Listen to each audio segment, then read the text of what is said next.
চাঁপাইনবাবগঞ্জের চৌকা সীমান্তে কাঁটাতারের বেড়া নির্মাণ, পরে বাংলাদেশের সীমানায় প্রবেশ করে কৃষকদের ওপর হামলা ও সম্পদ নষ্ট করা নিয়ে দুদেশের সীমান্তে উত্তেজনা দেখা যায়। বিজিবি ও বাংলাদেশের স্থানীয় বাসিন্দার প্রতিরোধে পিছু হাঁটতে বাধ্য হয় বিএসএফ ও ভারতীয় বাসিন্দারা।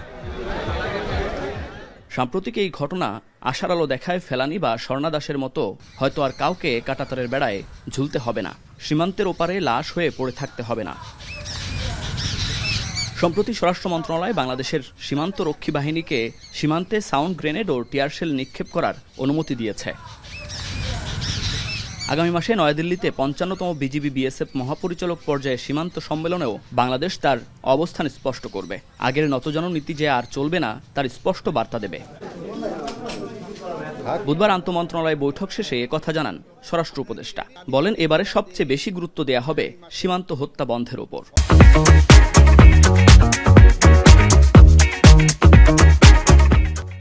আগে যেভাবে কথাটা বলতো এইভাবে কথার টোনটা আলাদা হবে। দুষ্কৃতিকারীরা আমাদের বাংলাদেশি নাগরিক ধরে নিয়ে যায় বর্ডার থেকে, বিএসএফ এবং অন্যান্য যারা যে আমাদের যে সীমান্তে যে হত্যা করছে ওইটা যেভাবে হোক তাদের বন্ধ করতে হবে।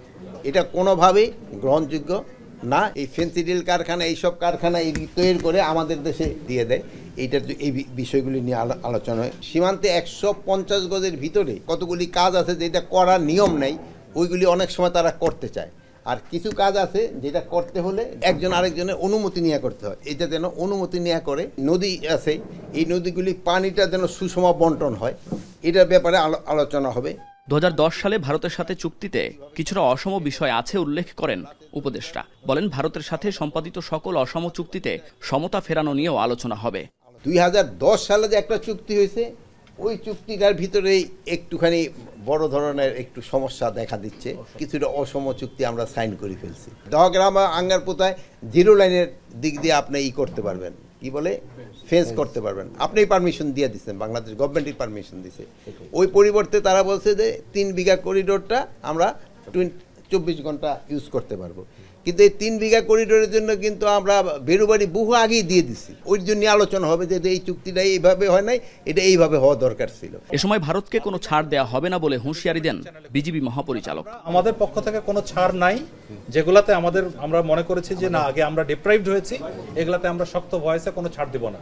মানবাধিকার সংস্থা আইন ও সালিশ কেন্দ্রের হিসাব বলছে ২০২৩ সালে ৩১ জন বাংলাদেশি সীমান্তে বিএসএফ এর গুলিতে নিহত হয়েছেন, যা ২০২১ ও ২২ সালে ছিল যথাক্রমে ১৮ ও ২৩ জন। এছাড়া ২০০৯ থেকে ২০২০ সাল ১১ বছরে ৫২২ বাংলাদেশি বিএসএফ এর গুলিতে মারা গেছেন।